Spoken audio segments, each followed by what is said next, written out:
Hi mga ka-Dream Homes and welcome back to my channel, and we're here again sa may Lower Antipolo Rizal at meron akong papakita sa inyo na house and lot for sale dito sa exclusive subdivision ng Lower Antipolo Rizal.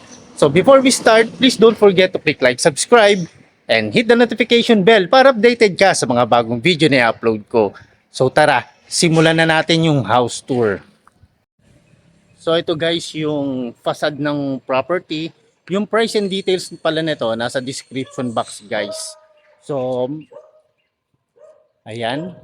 So makikita nyo yung frontage niya is nasa 16 meters. So yan, and then may makikita kayo dito guys na pwede nyo siyang gawing garden area. Ito yan, itong space na to. And then dito naman sa may left side, nandito naman ang inyong 2-car garage. So ngayon pasok tayo dito sa may man gate. So once na pumasok kayo dito guys, ito yung bubungad sa inyo. So ang ganda ng property nito, no? So napakaaliwalas niya.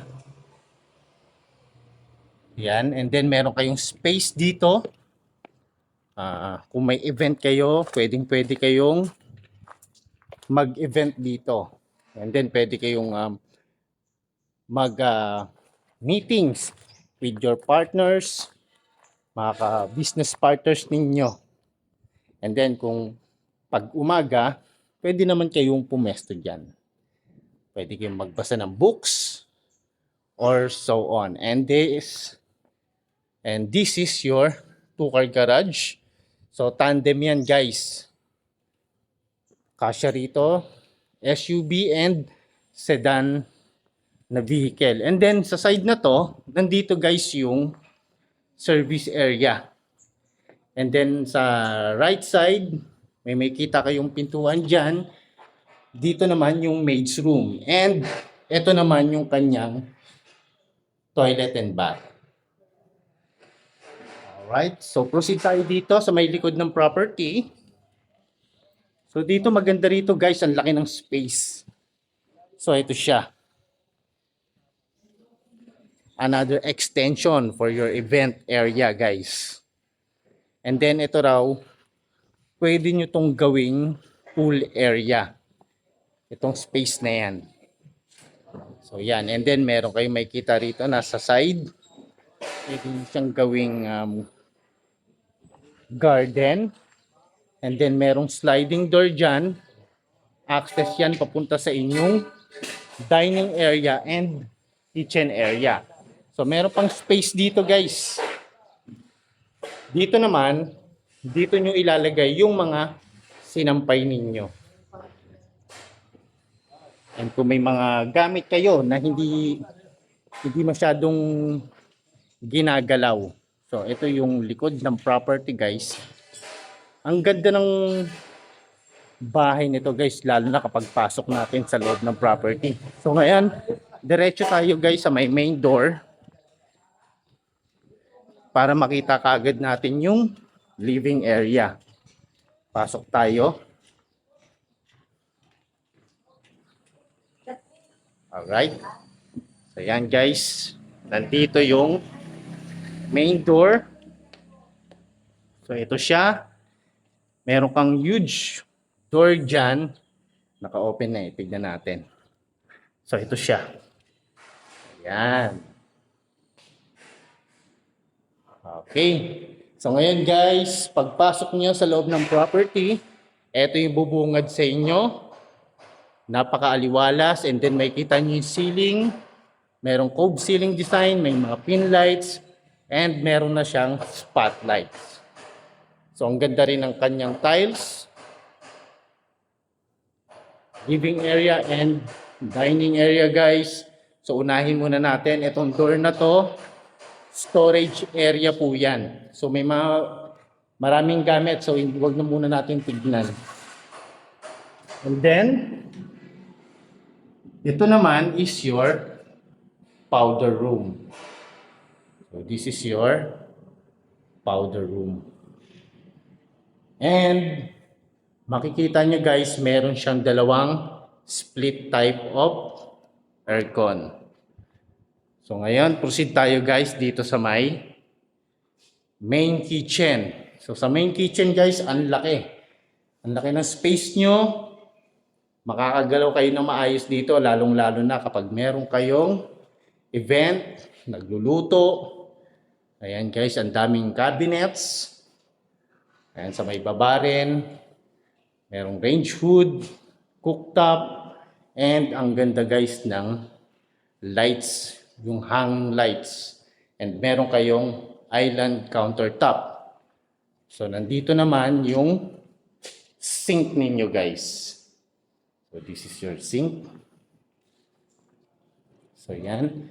And then pwede nyong lagyan to ng 3 chairs for your breakfast nook. So ito siya. And then dito naman yung dining area.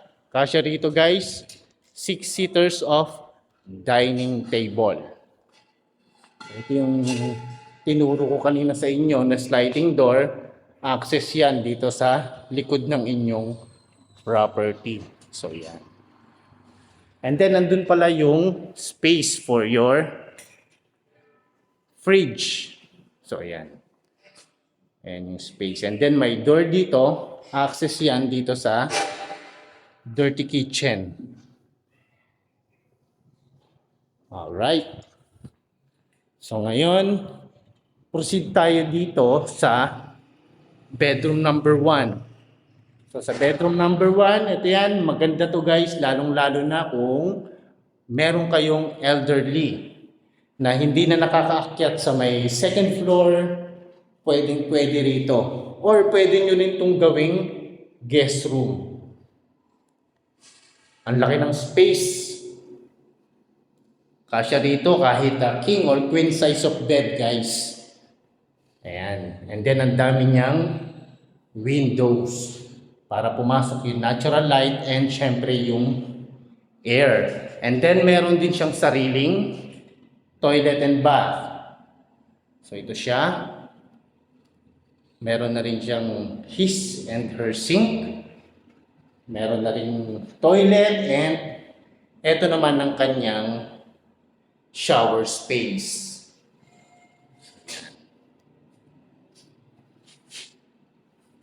Okay, so nakita natin yung isang kwarto dito. Proceed tayo guys sa ibang mga bedrooms. So this is the bedroom number 2. Ito siya guys. Kasya rito, single type of bed. Ang dami niya ring windows dyan. Okay. And then meron din siyang sariling toilet and bath. So ito siya.